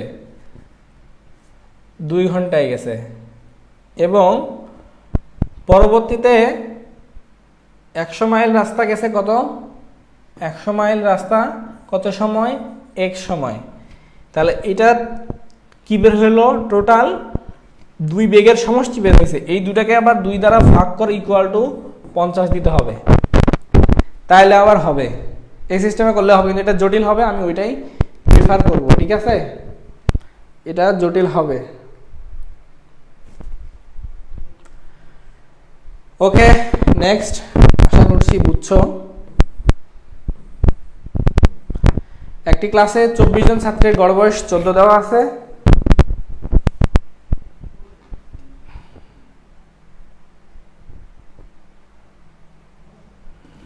কি বলছে দেখো, একটি ক্লাসে 24 জন ছাত্রের গড় বয়স 14 দেওয়া আছে। যদি শিক্ষকের বয়স যোগ করা হয়, গড় বয়স 1 বেড়ে যায়, শিক্ষকের বয়স কত? এই অঙ্কটা কিন্তু অনেক অনেক অনেক গুরুত্বপূর্ণ। 23-24 আসলে আবার আসার সম্ভাবনা বেশি এই ধরনের কোশ্চেন, ঠিক আছে। কি বলছে, 24 জন ছাত্রের গড় 14, তাহলে গড় যদি দেওয়া থাকে তাহলে বয়সের সমষ্টি নির্ণয়। আমি বলছি কি হবে, বয়সের সমষ্টি হবে, তুমি গড়কে এটা দ্বারা গুণ করে দাও। গড় কত, 14, কতজন, 24, এটা হবে তাদের বয়সের সমষ্টি। 14 গুণ 24, 336 বছর, এটা হচ্ছে তাদের 24 জন ছাত্রের গড় বয়স। এখন বলছে যদি শিক্ষকের বয়স যোগ করা হয়, এই 336-এর সাথে আমি শিক্ষকের বয়স ধরলাম x বছর, যদি যোগ করা হয় তাহলে এখন দেখো তো 24 জন শিক্ষার্থী ছিল, শিক্ষক একজন বেড়ে গেছে, তাহলে টোটাল সংখ্যাটা 25 জন হয়ে গেল। গড় আগের চেয়ে 1 বেড়ে যাবে, গড় ছিল 14, বেড়ে গেছে 1, এই যে এটা হচ্ছে 24 জন শিক্ষার্থীর গড় সমষ্টি, বয়সের সমষ্টি। এখানে আমি শিক্ষকের বয়স যোগ করলাম, তাহলে সমষ্টি নির্ণয় করে আমি কতজন টোটাল আছে সেটা দ্বারা ভাগ করলে গড় বের হবে। তাহলে এখানে আগে ছিল 24, এখন একজন শিক্ষক বাড়ছে, হয়ে গেল 25। হলে ঘটনাটা কি ঘটবে, ঘটনাটা ঘটবে গড় আগের চেয়ে 1 বেড়ে যাবে। এই 14 সাথে 1 যোগ করলাম, এখন এখান থেকে x এর মান বের করলে হয়ে যাবে, ঠিক আছে। তাহলে এখানে কি আলটিমেটলি দাঁড়াচ্ছে 336 প্লাস x ইকুয়াল টু 24 থেকে 25, 25 গুণ 15, 25 গুণ 15, তাহলে x ইকুয়াল টু আলটিমেটলি কি দাঁড়াবে, 25 গুণ 15, 375 না, তাহলে x ইকুয়াল টু দাঁড়াবে হচ্ছে 375 মাইনাস 336 মাইনাস 336, 39, 39 বছর। তাহলে আনসার হবে এ, 39 বছর। রেবেকা সুলতান অলরেডি করে ফেলছে। ওকে, দিখন ত্রিপুরা 39। ওকে ওকে, সবাই আনসার করছে। ওকে, নেক্সট, আমরা প্রায় শেষের পথে চলে আসছি। দেখো, পরীক্ষায় ক এর প্রাপ্ত নম্বর যথাক্রমে 70, 85 এবং 75। চতুর্থ পরীক্ষা তাকে কত নম্বর পেতে হবে যেন তার গড় প্রাপ্ত নম্বর 80 হয়। সিস্টেমটা হচ্ছে এরকম, ধরো প্রথমটাতে পাইছে 70, পরেরটাতে পাইছে 85, ক এর প্রাপ্ত যথাক্রমে 70, 85 এবং 75। চতুর্থ পরীক্ষায় মনে করো x পাইছে, তাহলে টোটাল গড় 1, 1, 2, 3, 4, 4টা দ্বারা ভাগ করলে তার গড় প্রাপ্ত নম্বর কত হয়, 80 হয়, 80 হয়। তাহলে এখন এখান থেকে জাস্ট x এর মানটা বের করে ফেললেই হচ্ছে। সমষ্টি কত আসতেছে, 70 প্লাস 85 প্লাস 75 ইকুয়াল টু 230। তাহলে 230 প্লাস x ইকুয়াল টু 80 গুণ হচ্ছে 4, 320। তাহলে x ইকুয়াল টু হবে 320 মাইনাস 230, 320 মাইনাস 230, 90। আনসার হবে 90, ঠিক আছে। সি ইউনিটের এক্সামে 90 লাগবে, হ্যাঁ অবশ্যই। 90। ওকে, চতুর্থ পরীক্ষা তার লাগতেছে 90। এখন আসি নেক্সট। কোন শ্রেণীতে 20 জন ছাত্রীর বয়সের গড় দেওয়া আছে 12 বছর, 4 জন নতুন ছাত্রী ভর্তি হয়, তাহলে 20 জনের সমষ্টি বের করো। 20 গুণ 20 গুণ কত 12, 24, 240 বছর। এটা হচ্ছে এই যে এই 20 জন ছাত্রীর বয়সের সমষ্টি। এখন কি বলছে, 4 জন নতুন ছাত্রী ভর্তি হওয়ায় খেয়াল করো 240 জন আসছে, এই 4 জন বয়সের সমষ্টি আমি ধরে নিলাম x, ভাগ আগে ছিল 20 জন, পরে আসছে 4 জন, তার মানে টোটাল হয়েছে 24 জন, ইকুয়াল টু গড় কত হবে, ভর্তি হয় বয়সের গড় 4 মাস কমে গেছে। 4 মাস মানে কি, 4 মাস মানে হচ্ছে 4 ভাগ হচ্ছে 12, দিস ইজ ইকুয়াল টু হবে 4 ভাগ 12, 0.33 বছর। 4 ভাগ 12 কি বছর, 1/3। এখন এত বছর কি কমে গেছে, তাহলে আগে ছিল কত গড় 12 মাইনাস হচ্ছে 4/12। হ্যাঁ, এখান থেকে জাস্ট x এর মানটা বের করলে आंसर চলে আসবে। যদি করি একটু মিশাই, পরের গুলো মিশিয়ে দিই, দেখো কত আসে। এখানে যদি আমি 240 প্লাস x/24 রাখি, এখানে যদি আমি 12 লসাগু করি 144 মাইনাস 12 গেল 4, এখন 12 দ্বারা উপরে গুণ অথবা এখানে ক্যান্সেল আউট, 12 × 24 2। এখন এই 2 দ্বারা এখানে 144 মাইনাস 4 আসছে, তার মানে 140 গুণ 2, 140 গুণ 2 280, তাহলে 240 প্লাস x ইকুয়াল টু 280। এখানে অনেক ক্যালকুলেশন স্কিপ করা হয়েছে, তোমরা এগুলো নিজে নিজে করে ফেলবা ক্যালকুলেশন, তাহলে পারবা আর কি। 280 মাইনাস হচ্ছে 240 ইকুয়াল টু 40, তাহলে x এ হচ্ছে 40। এই 4 জন বয়সের সমষ্টি কি চাইছে, ও নতুন 4 জন ছাত্রীর বয়সের গড় কত চাইছে, তাহলে 4 জনের সমষ্টি বের হয়েছে 40। হ্যাঁ দেখছো 40, তাহলে এই 40 এর আবার গড় বের করতে হবে 40, তাহলে 4 জন টোটাল তাদের সমষ্টি 40 আছে 4 জন, তাহলে হবে 10 বছর, তাহলে आंसर হবে 10 বছর। ঠিক আছে, দেখছো কোশ্চেন কত কি করছে, 10 বছর। ওকে, দেখো এই কোশ্চেনটা বুঝছো কিনা আমি একটু কাইন্ডলি ফিডব্যাক বলো, ফিডব্যাক শোনা হয় নাই অনেকক্ষণ থেকে, যেহেতু তোমরাই আনসার করতেছো এই কারণে ফিডব্যাক নেই নাই আর কি। হ্যাঁ 10 ঠিক আছে, সবাই আনসার পাচ্ছে, সবাই পাচ্ছে। ওকে নেক্সট কি বলছে, 7 এর 300% এবং 5 এর 200% এর মধ্যে পার্থক্য কত। দেখো একদম ইজি, 7 এর 300% মানে হচ্ছে 300 ভাগ 100 এবং 5 এর 200%, 5 এর 200% মানে 200 ভাগ 100 এর মধ্যে পার্থক্য, এই যে বিয়োগ চিহ্ন দিয়ে ফেলছি, 0 0 0 0, 3 7 21 মাইনাস 0 0 0 0, 5 2 10, 21 থেকে 10 বাদ দিলে কত হবে 11। উত্তর নাই, হাই হাই 21 মাইনাস 10, উত্তর হবে এই যে সি নাম্বার হচ্ছে 11, এটা হবে উত্তর। ঠিক আছে, সি নাম্বার এখানে নাই। 11 ওকে নেক্সট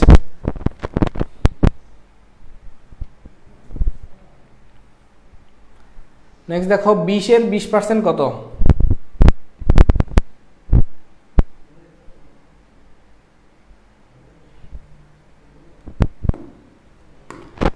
এর 20% কত, 20 এর 20% মানে 100 দ্বারা গুণ 0 0 0 0, 2 2 4, आंसर হবে 4। ওকে 4। নেক্সট দেখো আর 2 3টা আছে। ওকে 144 কোন সংখ্যার 40%, দেখো 144 কোন সংখ্যার 40%, ধরি x সংখ্যার হ্যাঁ 40% ইকুয়াল টু হচ্ছে 144। হ্যাঁ এই ধরনের অঙ্ক এটা, x ইন্টু 40 ভাগ 100 দিস ইজ ইকুয়াল টু 140, তাহলে কত হবে দেখো তো, 0 0 কাটা, এখানে 2 জায়গায় 5 2 2/5, তাহলে 2x ইকুয়াল টু 144 গুণ হচ্ছে 5, তাহলে আলটিমেটলি আসবে 144 গুণ হচ্ছে 5 720, অতএব x ইকুয়াল টু কত হবে 720 ভাগ হচ্ছে 2, 720 ভাগ হচ্ছে 2 ইকুয়াল টু 360। তাহলে এক্সটা কি 360 হবে, 360 এর 40% হবে 144। এই যে আনসার হবে ঘ নাম্বার। ওকে 360, সবাই আনসার করছে 360। নেক্সট,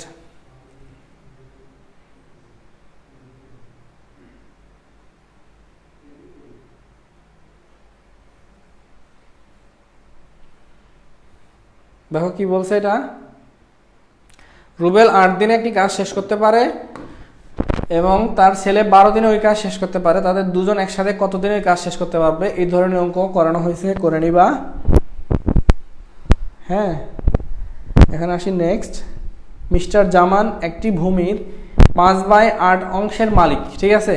তিনি তার অংশের 5 ভাগের 1 ভাগ বিক্রয় করে দেয় কত টাকায়? 1 লক্ষ টাকায়। ভূমির মূল্য কত ছিল? সিইউ 2324 আসছে। এই ধরনের ভগ্নাংশ রিলেটেড যে কোশ্চেনগুলো আছে কিভাবে সলভ করতে হয় দেখো।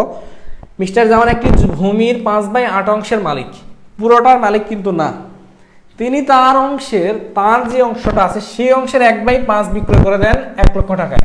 তাহলে ভূমির টোটাল মূল জমিটার দাম কত হবে? ঠিক আছে, তাহলে দেখো তার পরিমাণ কত, দেখো তার বিক্রিত পরিমাণ কত, তার বিক্রিত ভূমির পরিমাণ কত হবে দেখো তো। 5/8 অংশ, 5/8 অংশের আবার কি, আচ্ছা এটা এর লিখে দিই তাহলে বুঝতে সুবিধা হবে।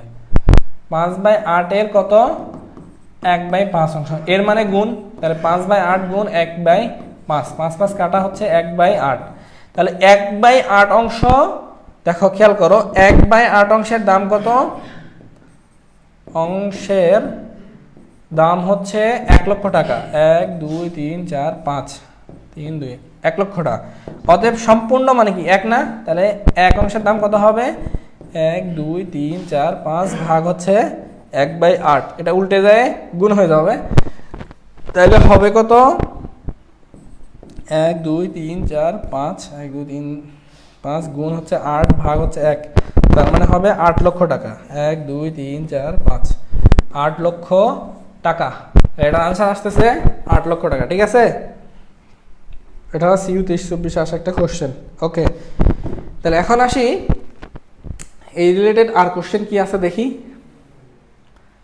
বলছে শরীফ মিয়া তার জমির 1/4 অংশ, 4 ভাগের 1 অংশে পাট ও 3 ভাগের 1 অংশে ধান চাষ করলেন, অবশিষ্ট জমিতে গম চাষ করলেন। তিনি তার মোট জমির কত অংশে গম চাষ করলেন? এরকম ক্ষেত্রে কি হবে দেখো। তাহলে তিনি ধান চাষ করছে কতটুকু? 4 ভাগের 1 ভাগ ধান চাষ করছে। গম চাষ করছে কতটুকু? সরি, ধান চাষ করছে 3 ভাগের 1 ভাগ এবং পাট চাষ করছে এটা। তাহলে টোটাল কত হবে দেখো তো। 4 আর 3 লসাগু 12, 3 + 4, 7/12 অংশে তিনি টোটাল চাষ করছে। তাহলে অবশিষ্ট জমিতে গম কি চাষ করছে? গম চাষ করছে। তাহলে অবশিষ্ট মানে কি? টোটাল জমি দেখো আমরা 1 অংশ ধরে নিই, মাইনাস চাষ করছে 7/12, 7/12তে ধান এবং পাট চাষ করছে। তাহলে এটা থেকে বাদ দিলে আমরা টোটাল গম চাষ পাবো। তাহলে মানে 12 - 7, তার মানে 5/12 হবে। আনসার হচ্ছে এটা, ঠিক আছে। এটা হচ্ছে তার পাট চাষ, এটা হচ্ছে তার ধান চাষ। তাহলে টোটাল পাট প্লাস ধান চাষ হচ্ছে এটা 7/12। তাহলে টোটালটা 1 মাইনাস হচ্ছে পাট ভাগ ধান, এটা হবে গম, এটাই হবে গম। গম ইকুয়াল টু 1/7/12, যেটার আনসার আসছে 5/12, এটা আনসার, ঠিক আছে। সবাই বুঝে গেছো 5/12। ওকে ওকে, আফিয়া গাজী ডি। Thank you. নেক্সট খেয়াল করো, 20 ফুট লম্বা একটি বাঁশকে এমনভাবে কেটে দুভাগ করা হলো যেন ছোট অংশটি বড় অংশের 2/3 হয়। ছোট অংশের দৈর্ঘ্য কত ফুট হবে? এমনভাবে কাটছে যেন ছোট অংশটি বড় অংশের 2/3 হয়। হ্যাঁ, এই দেখো ছোট অংশটি কি হবে? বড় অংশের 2/3। আচ্ছা, বড় অংশটা যদি আমি x ধরে নেই, বড়টা যদি আমি x ধরি, ছোটটা কি হবে? x এর 2/3 মানে হচ্ছে 3 ভাগের 2 ভাগ। হ্যাঁ, ঠিক আছে, এখন বলছে ছোট অংশের দৈর্ঘ্য কত ফুট। এখন খেয়াল করো এই দুইটা মিলে কত, এই দুইটা মিলে এক অংশ না, x plus 2x/3 equal to কত, এক অংশ না। তাহলে আমি এখান থেকে এক্সট্রা বের করতে পারবো কি পারবো না? অবশ্যই পারবো। এখানে লসাগু যদি 3 দেই তাহলে 3x plus 2x equal to 1, তাহলে 5x equal to 3, x equal to হচ্ছে 3/5। তাহলে 3/5 কিসের? বড় অংশ। এখন বলছে ছোট অংশের দৈর্ঘ্য কত, তাহলে ছোট অংশ কত, x এর 2/3, x এর 2/3 মানে কত, 3/5 এর 2/3, 3 কাটা আসলে 2/5 হচ্ছে ছোট অংশটা। ছোট অংশটা যদি 2/5 হয়, টোটাল 20 ফুট, তাহলে 20 ফুটের 2/5, তাহলে 5 দিয়ে করলে 4, 4 দুগুণ 8, 8 ফুট আনসার হবে। এই যে সরি, এটা তো 4, এটা 8 ফুট, এই যে হ্যাঁ ওকে 8 ফুট হবে। রেবিকা সুলতানা, ফাহিমা সুলতানা 8, আবু সাইদ ইফাজ 8, আসামি শত 8। ওকে ওকে, সবার আনসার হয়েছে।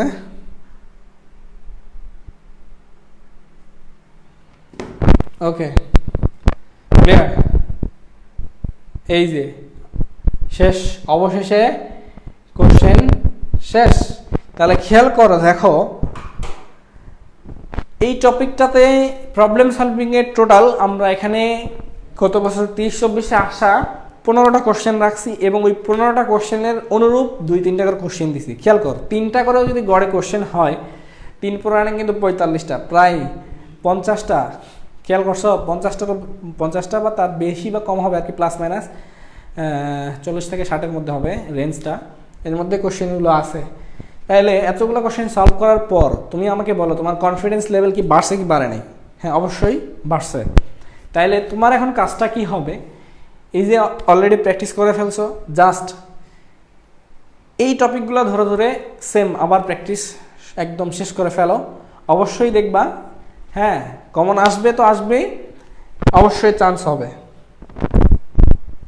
ঠিক আছে, আলহামদুলিল্লাহ। হাবিবুর রহমান হাবিব বলছে আলহামদুলিল্লাহ। আলহামদুলিল্লাহ ভাইয়া, এগুলো কি 2 নম্বরের জন্য দিবেন? হ্যাঁ অবশ্যই এগুলো 2 নম্বরের হবে। থ্যাংক ইউ বলবেন না, আবার বলেন ভাইয়া। লাস্ট ম্যাথটা এটাই ইয়ে হয়ে গেছে, আচ্ছা ঠিক আছে, যাক শুক্রিয়া। ঠিক আছে, লাস্ট ম্যাথ ছিল হচ্ছে এই যে অংশের এটা আর কি। হ্যাঁ আচ্ছা এটা আরেকবার বলতে বলছে আর কি, এনআইটিএল স্কিলের উপর ম্যারাথন ক্লাস না দিলে আল্লাহ বিচার করবে। দেখো এটা আরেকবার জাস্ট রিপিট করে দেখো কি বলছে। এমনভাবে কেটে দুভাগ করা হলো যেন ছোট অংশটি বড় অংশের 2/3 হয়। আমি বড় অংশটা ধরে নিছি এক্স, তাহলে ছোট অংশটা কি হবে? ছোট অংশটা হবে 2/3 বলছে, মানে 2/3। এখন খেয়াল করো, ছোট অংশ আর বড় অংশ দুইটা মিলেই তো এক অংশ পুরাটা হবে। এই কারণে আমি এক্স প্লাস 2x/3 = 1 ধরছি। এখান থেকে এক্স এর মানটা বের করছে। ঠিক আছে, এক্স এর মান কি? 3x + 2x = 1, তার মানে 5x = 3। তাহলে x = কত বের হয়েছে? 3/5। এটা আসলে কি?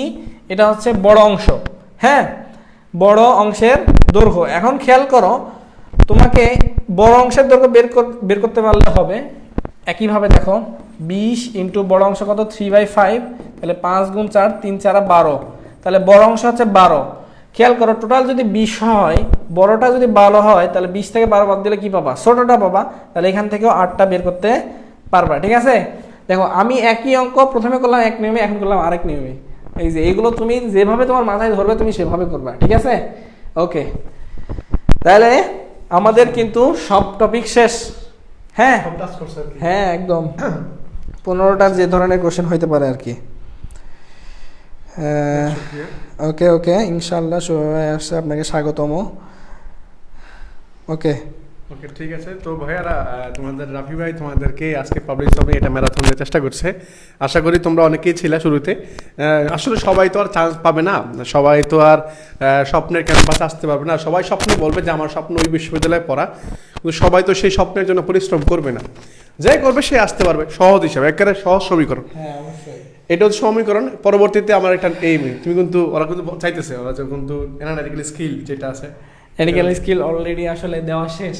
হ্যাঁ এখন যেটা দিবে সেটা বলে যে খাওয়ার পরে অতিরিক্ত আর কি। হ্যাঁ তো এটা Analytical দেখি আমরা skill আলোচনা এর। করে দেখি আর কি। মানে লাইভ ক্লাস একটা ম্যারাথন লাইভ ক্লাস আচ্ছা এটা আলোচনা সাপেক্ষে হবে আর কি। ইনশাআল্লাহ। আচ্ছা ঠিক আছে, দিব ভাই দিবে ইনশাআল্লাহ। তো আজকের ক্লাসটা আশা করি তোমার সবাই ভালো লাগছে।